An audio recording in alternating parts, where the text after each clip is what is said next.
अस्सलाम वालेकुम दोस्तों। Welcome back to corona diary series के व्लॉग नंबर 2 के साथ। जो आपने व्लॉग नंबर 1 देखा था, उम्मीद है कि आपको पसंद आया होगा। उम्मीद है कि आपको जो उसमें हमने रेसिपी कुक की थी फ़िश की, वो पसंद आई होगी।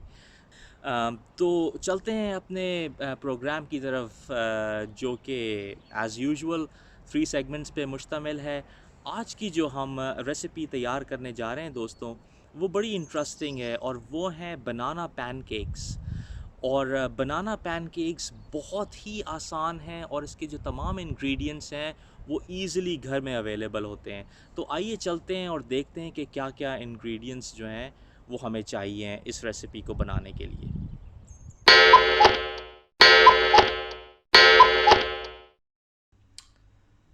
तो दोस्तों, आज की जो रेसिपी है वो है बनाना पैनकेक्स। और ये इसके इंग्रेडिएंट्स हैं, मैं आपको बता दूं। डिपेंडिंग ऑफ कोर्स कि आपने कितने लोगों के लिए बनाना है। अगर 2 लोगों के लिए बनाना है तो I think 4 to 5 pancakes are more than enough, depending on the appetite also कि आप कितना खाते हैं। तो um, ये 2 लोगों के लिए एक बनाना, एक एग, 2 चम्मच बेसन जो कि आपका टेबल स्पून बनता है, हनी, और क्योंकि फ्रेशली पिक्ड स्ट्रॉबेरीज़ यहाँ पे अवेलेबल होती हैं जो कि ऊपर से टॉपिंग के तौर पे काम आएंगी, तो ये हम यूज़ करेंगे। और फिर हस्बे ज़ायक़ा नमक। तो करना क्या है कि जी, बनाना, एग और बेसन, इसको हमने मिक्स कर लेना है। उसमें हस्बे ज़ायक़ा थोड़ा सा हमने नमक ऐड कर लेना है, बिल्कुल पिंच ऑफ सॉल्ट, क्योंकि ये कोई नमकीन डिश नहीं है। ये हल्का सा थोड़ा सा मीठा रहता है, लेकिन नमक इसके मिठास को थोड़ा सा बैलेंस कर देता है, क्योंकि केला और स्ट्रॉबेरीज़ जो हैं वो बहुत स्वीट होती हैं। साथ साथ मेपल सिरप अगर अवेलेबल नहीं है तो आप इजीली हनी यूज़ कर सकते हैं। तो ये हम जो है वो इसका बैटर तैयार कर लेंगे और फिर हम आउटडोर जाके इसको तैयार करेंगे आपके साथ। तो दोस्तों, ये थे वो इंग्रेडिएंट्स। और चलें शुरू करते हैं आज की रेसिपी को तैयार करना। पैन के अंदर थोड़ा सा तेल डालेंगे। ये मैं इसमें थोड़ा सा तेल डाल रहा हूँ, बहुत ज़्यादा भी इसको ऑयली नहीं करना है हमने। और बहुत ज़्यादा तेल नहीं डाला है, क्योंकि हम हेल्दी कुकिंग को प्रेफर कर रहे हैं और हेल्दी लाइफस्टाइल की बात कर रहे हैं, तो हमें जो है उसी हिसाब से अपनी डाइट का ख्याल भी रखना है और इंग्रेडिएंट्स भी ऐसे रखने हैं कि जो बहुत हेल्दी हों। तो थोड़ा सा तेल गर्म हो जाए, उसके बाद जो है वो हम इसमें पैनकेक का बैटर डालना शुरू करेंगे। तो दोस्तों, ये देखा आपने कि मैंने एक पैनकेक का इसमें बैटर डाल दिया है। अब मैं क्या करूँगा कि इसकी लिड बंद कर दूँगा ताकि ये अच्छी तरीके से इसके अंदर पक जाए। तो फ्रेंड्स, एक पैनकेक जो है वो तैयार हो रहा है और मैं आपको सिर्फ दिखाना चाह रहा हूँ कि कितना ज़बरदस्त उसका कलर है और उसका टेक्सचर कितना शानदार आ रहा है। तो इसको जो है हम निकालते हैं और जैसे जैसे बाकी बनते हैं मैं आपको दिखाता रहूँगा और आखिर में फिर सर्व करके एक फ़ाइनल जो प्रेजेंटेशन है वो दिखाता हूँ। दोस्तों, सोशल डिस्टेंसिंग के हवाले से मैं ये बताता चलूँ कि मैं ख़ुद भी इसको बड़ा सीरियसली प्रैक्टिस कर रहा हूँ। और आउटडोर आने का मकसद ये हरगिज़ नहीं है कि मैं सोशल डिस्टेंसिंग को अवॉइड कर रहा हूँ, बल्कि मेरा घर बिल्कुल सामने ही मौजूद है और जिसकी वजह से जो है वो मैं हूँ बहुत ही घर से नज़दीक। सिर्फ़ इसलिए मैं थोड़ा सा नेचर में आया ताकि आप लोगों को थोड़ा सा एक डिफरेंट किस्म का जो है वो शो दे सकें। तो आप हरगिज़ ये ना समझिएगा कि मैं सोशल डिस्टेंसिंग प्रीच कर रहा हूँ लेकिन उसको जो है वो फॉलो नहीं कर रहा हूँ। और जैसे जैसे हालात ठीक होते रहेंगे और यहाँ पे रिस्ट्रिक्शंस दूर होती रहेंगी, उसी तरीक़े से जो है वो मैं आपको डिफरेंट साइट्स भी दिखाऊंगा फ़िनलैंड की। बड़ा ख़ूबसूरत नेचर है यहाँ का, बड़ी ही ख़ूबसूरत जगहें हैं। तो मैं आपको लेक्स पे भी लेके जाऊँगा, समंदर पे भी लेके जाऊँगा और इसी तरह आपको मुख्तलिफ़ जगहें भी दिखाऊँगा। पैनकेक्स पक रहे हैं ऑलमोस्ट रेडी हैं, ज़बरदस्त खुशबू आ रही है। बस मैं थोड़ी सी देर में इसको सर्व करके आपको दिखाता हूँ, आपको भी मज़ा आएगा देख के। बड़े ही शानदार तरीके से जो हैं ये पक रहे हैं।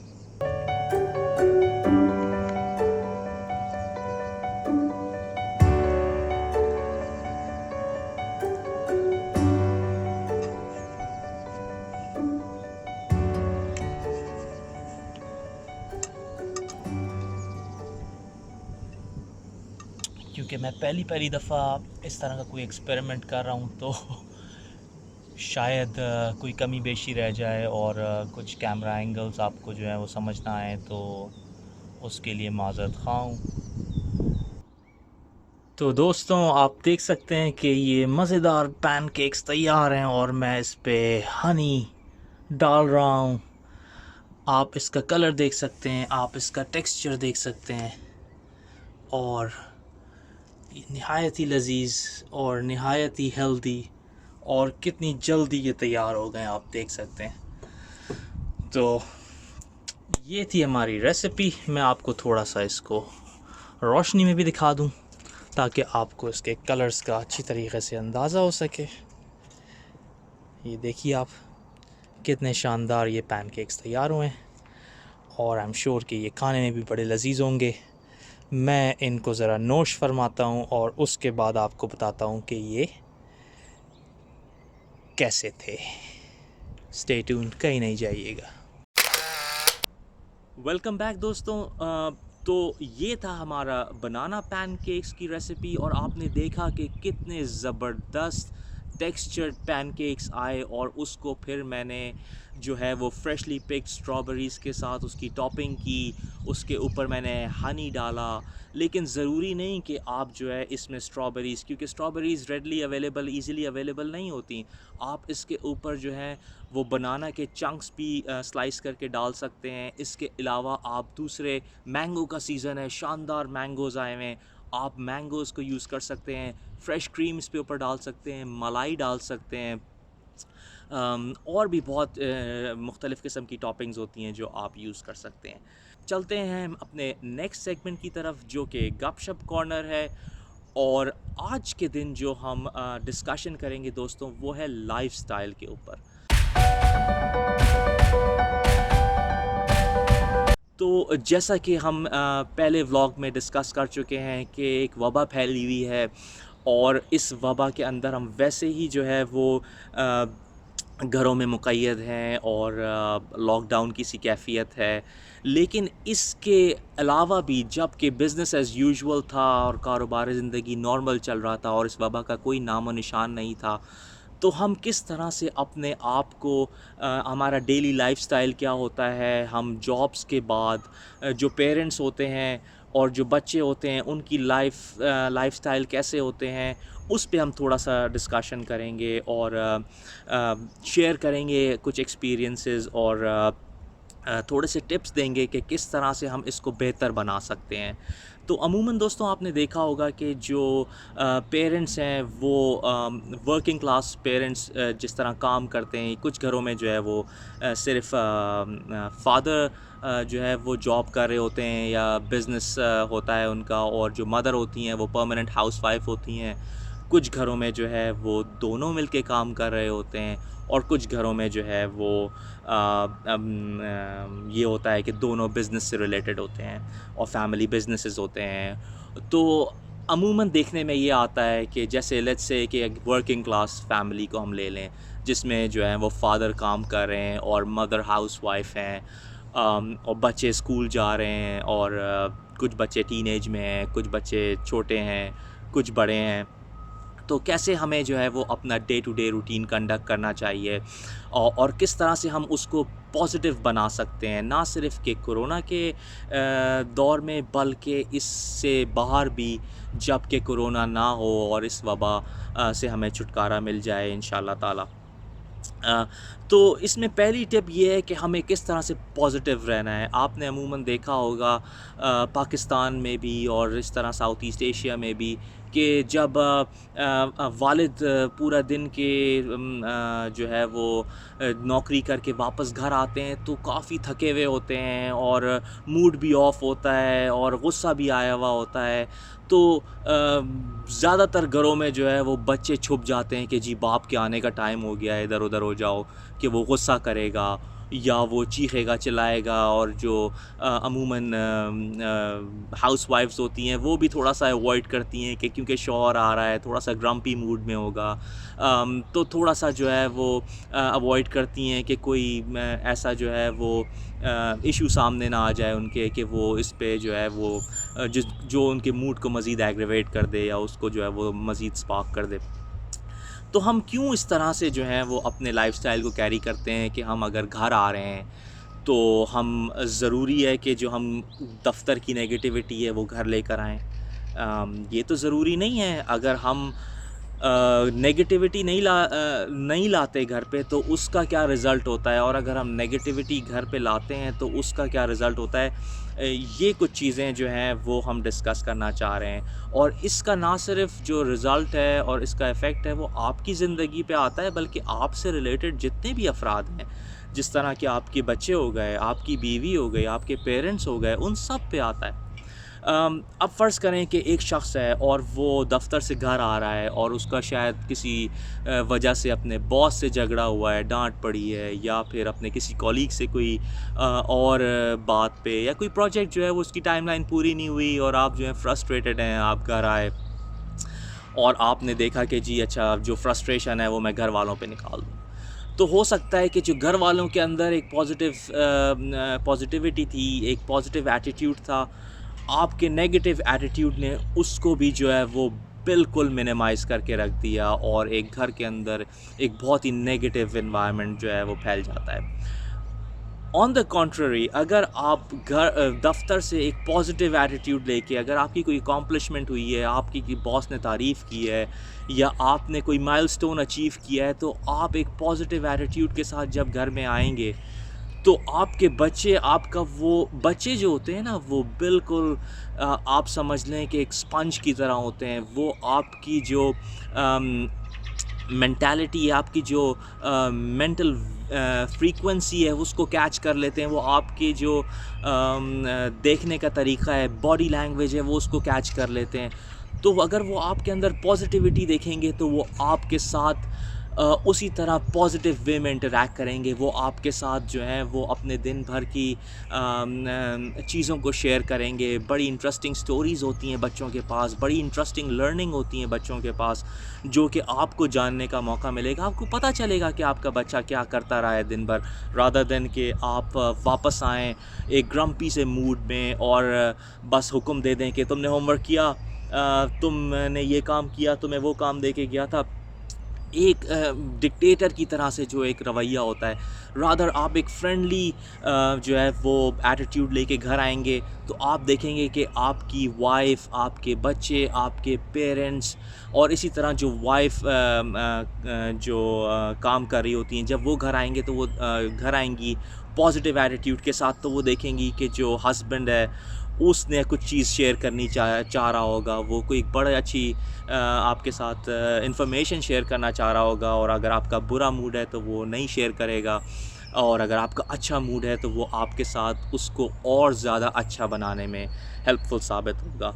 तो ये जो एक लाइफ़स्टाइल होता है, ये बहुत मैटर करता है। चाहे आप डेस्परेट टाइम से गुज़र रहे हों, चाहे आप ये कोरोना के टाइम से गुज़र रहे हों, या और कोई परेशानी के मामलात हों, या और कोई कैटास्ट्रॉफ़ी दुनिया में फैली हुई हो, या फिर आपके जो नॉर्मल रूटीन है जब सब कुछ ठीक है, तो हमें इस बारे में सोचना चाहिए, हमें इस बारे में थोड़ा-सा जो है वो पॉन्डर करना चाहिए कि हमारे पॉजिटिव लाइफ़स्टाइल से जो है वो हमारी सराउंडिंग्स पे क्या असर पड़ सकता है, हमारे बच्चों पे क्या असर पड़ सकता है।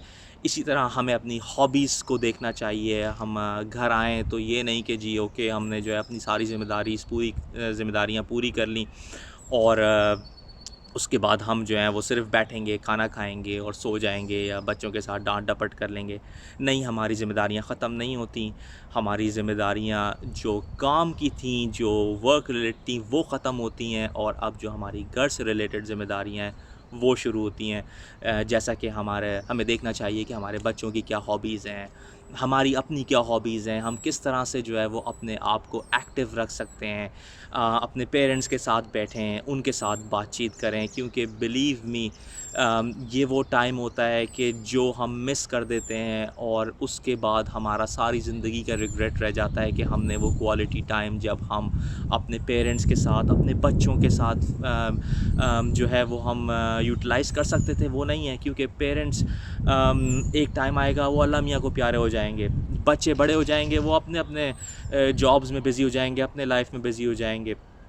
तो वो टाइम फिर हम रिग्रेट करते हैं। तो कोशिश कीजिए दोस्तों कि अपने लाइफ़स्टाइल को बेहतर बनाएँ, उसको पॉज़िटिव बनाएँ और छोटी-छोटी चीज़ों से परेशान नहीं होना है, बल्कि उसको अपनी ताकत का ज़रिया बनाना सीखें, उससे स्ट्रेंथ लेना सीखें और जितनी भी आपके अंदर पॉज़िटिविटी है उसको लोगों तक फैलाना सीखें। चाहे वो आपकी फ़ैमिली हो, चाहे वो आपके नेबर्स हों। आजकल लॉकडाउन है तो आपको ज़्यादा से ज़्यादा पॉजिटिव रहना है, अपने टाइम को जो है वो एफिशिएंटली यूटिलाइज़ करें, किताबें पढ़ें, जो आपका नॉर्मल रूटीन है उससे हट के पॉजिटिव काम करें, जैसा कि गार्डनिंग हो गई, जिन लोगों के पास बगीचे हैं उसमें वो गार्डनिंग कर सकते हैं। जिन लोगों ने किसी मजबूरी की वजह से तालीम छोड़ी हुई थी, अब तो ऑनलाइन कोर्सेज़ बहुत ज़्यादा आजकल फैले हुए हैं। गवर्नमेंट्स ने तालीम को जो है वो बहुत ज़्यादा ईज़ी बना दिया है, तो आप ऑनलाइन तरीक़े से भी तालीम हासिल कर सकते हैं। तो कोशिश करें कि जिनके जो है वो तालीम किसी मजबूरी की वजह से फ़ाइनेंशियल या व्हाटएवर रीज़न छूट गई थी, वो तालीम की तरफ वापस जाएँ। अपना जो है वो लाइफ़स्टाइल थोड़ा-सा अपग्रेड करें। जिनको कुकिंग का शौक़ है वो कुकिंग की रेसिपीज़ देख सकते हैं यूट्यूब पे, बहुत बेतहाशा किस्म के शोज़ हैं, उससे वो अपने कुकिंग को जो है वो मज़ीद बेहतर कर सकते हैं या उससे मज़ीद चीज़ें सीख सकते हैं। इसी तरह मुख्तलिफ़ किस्म की जो टेक्निकल स्टडीज़ हैं उसके ऊपर जो है वो आप सीख सकते हैं, उसके ऊपर बुक्स अवेलेबल हैं, उसके ऊपर जो है वो ऑनलाइन सोशल मीडिया पे बेतहाशा मटीरियल है। तो कोशिश करें कि अपने लाइफ़स्टाइल को थोड़ा-सा अपग्रेड करें, और जो है वो उसको बेहतर करने की कोशिश करें। तो मुझे उम्मीद है कि आपको ये डिस्कशन पसंद आई होगी। अब चलते हैं अपने नेक्स्ट सेगमेंट की तरफ, जो कि है स्टोरी सेगमेंट, और हमेशा की तरह मैं आपको एक बड़ी ही इंटरेस्टिंग स्टोरी सुनाऊँगा और उम्मीद करता हूँ कि आपको ये स्टोरी पसंद आएगी।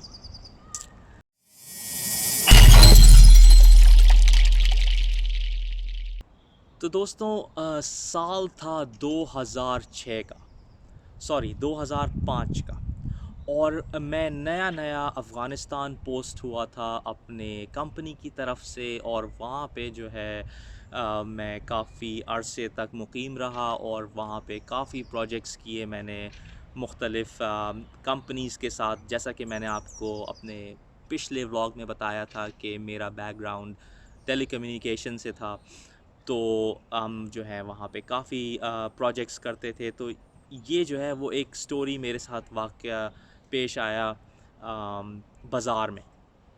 तो हम वहाँ रहते थे और काम भी करते थे और फ़ारिग टाइम में ऑफ़ कोर्स मैंने सोचा कि जिस जिस कहते हैं ना कि when in Rome be like Romans, तो अफ़गानिस्तान में है तो क्यों ना हम जो है वो थोड़ा-सा जो है वो अफ़गानी ट्रेडिशन के कपड़े पहने जाएँ और थोड़ा-सा पकोल लिया जाए और थोड़ा वेस्टकोट ख़रीदी जाए। क्योंकि मेरा फ़ैमिली बैकग्राउंड भी यूसुफ़ज़ई से है, गो कि मेरा फ़र्स्ट टाइम था कि मैं अफ़गानिस्तान गया था। तो थोड़ा-सा जो है वो मैंने सोचा कि अपना जो है आउटलुक भी चेंज किया जाए। तो मैं अपने ड्राइवर को, जो कि मेरा एक बहुत करीबी दोस्त भी है, जिसका नाम कैस है, उसको लेके जो है वहाँ पे बाज़ार पहुँचा। बाज़ार को, जो वहाँ पे मेन बाज़ार है, उसको मंडई कहते हैं। और मंडई, जैसे मैं आपको मिसाल दे दूँ, पाकिस्तान में जोड़िया बाज़ार हो गया या बोल्टन मार्केट हो गई, उसी किस्म के जो बहुत ही डेंस बाज़ार होते हैं, जहाँ पे बहुत छोटी-छोटी दुकानें होती हैं, जहाँ पे होलसेल की आपको चीज़ें मिल जाती हैं। तो हम वहाँ गए और मैंने जो है शलवार कमीज़ ख़रीदे और मैंने पकोल ख़रीदी। और फिर जब हम निकलने लगे तो क्योंकि पतली-पतली गलियाँ होती हैं ये पुराने बाज़ारों में, तो नेविगेट करना थोड़ा-सा मुश्किल होता है, इंसान कभी-कभी भटक भी जाता है। तो हम जो हैं वो जा रहे थे, क़ैस थोड़ा-सा मुझसे पीछे था और मैं एक गली में मुड़ा, वो गली इतनी तंग थी कि वहाँ पे जो है वो एक ही इंसान के गुज़रने का रास्ता था। तो वहाँ पे ड्राई फ्रूट्स कॉर्नर में जो है वो मिल रहे थे, तो मैंने सोचा कि चलें थोड़े से बादाम, पिस्ते भी ख़रीद लिए जाएँ। तो जैसे ही मैं गली में दाख़िल हुआ तो मेरे सामने की तरफ से जो है वो एक ये जो आप कहते हैं रेड़ी वाला सामने से आ गया। अब इस तरह हुआ कि अगर मुझे गली क्रॉस करनी है तो या तो रेड़ी वाला रिवर्स होगा या मैं रिवर्स होऊंगा। मैंने रिवर्स करने के लिए जब पीछे पलटा तो वहाँ से भी एक रेड़ी वाला आ गया।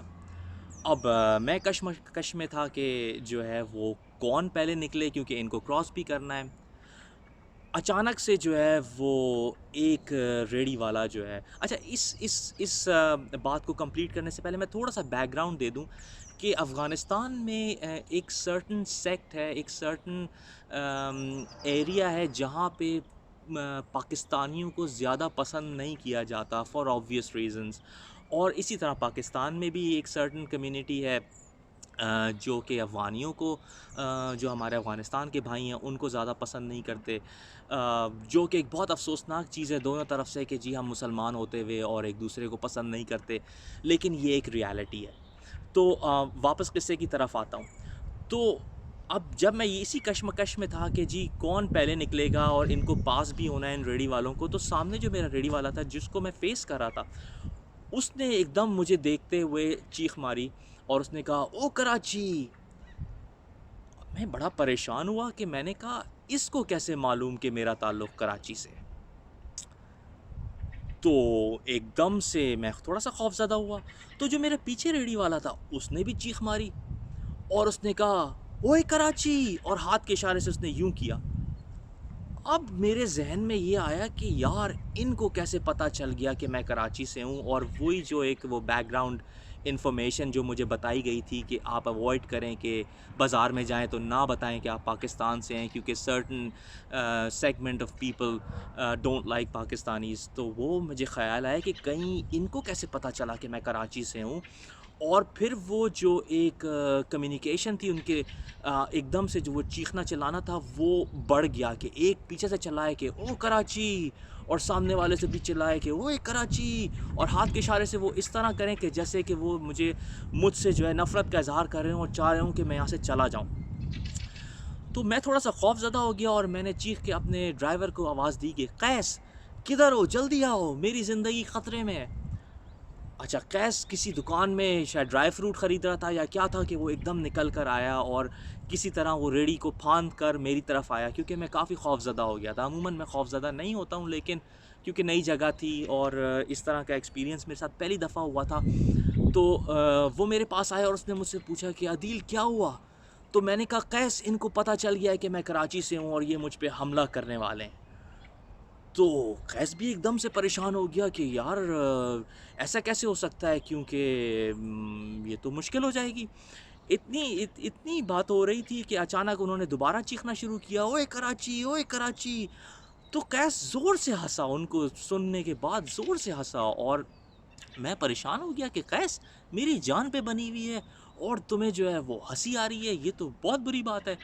तो उसने मुझे बताया कि अदील, ये जो रेड़ी है ये इसको कराची कहते हैं फ़ारसी ज़बान में, और ये तुम्हें नहीं कह रहे कि तुम कराची से हो, बल्कि ये एक दूसरे को कह रहे हैं कि पहले तुम निकलो तो मैं यहाँ से गुज़रूँ, और वो पीछे वाला इस कराची वाले को कह रहा है कि तुम निकलो तो मैं यहाँ से गुज़रूँ। तो वो ऐसा नहीं था कि वो मुझे कराची का समझ के मुझ पे गुस्सा निकाल रहे थे, बल्कि वो एक दूसरे को ये कह रहे थे कि तुम पीछे निकलो ताकि मैं गुज़र सकूं, या तुम रास्ता दो कि मैं गुज़र सकूं।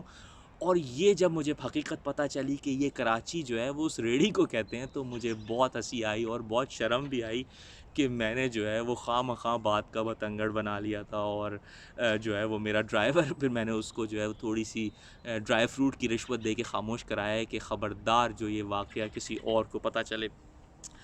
तो दोस्तों, ये जो था वो एक मज़ेदार सा किस्सा था, जो मैंने आपको अपनी ज़िंदगी के बारे में जो मेरे साथ पेश आया सुनाया। उम्मीद करता हूँ कि आपको पसंद आएगा। इसी तरह ये व्लॉग्स एन्जॉय करते रहें और इसी तरह मैं आपकी खिदमत में ये व्लॉग्स लेकर हाज़िर होता रहूँगा। अपना, अपनी फ़ैमिली का, गिरद-ए-नवाह में तमाम दोस्त अहबाब सबका बहुत ख़्याल रखें। सोशल डिस्टेंसिंग एक हकीकत है, इसकी प्रैक्टिस जारी रखें। इंशाअल्लाह ताला अल्लाह ताला हमें इस मुश्किल इम्तिहान से ज़रूर निकालेगा। अल्लाह हाफ़िज़।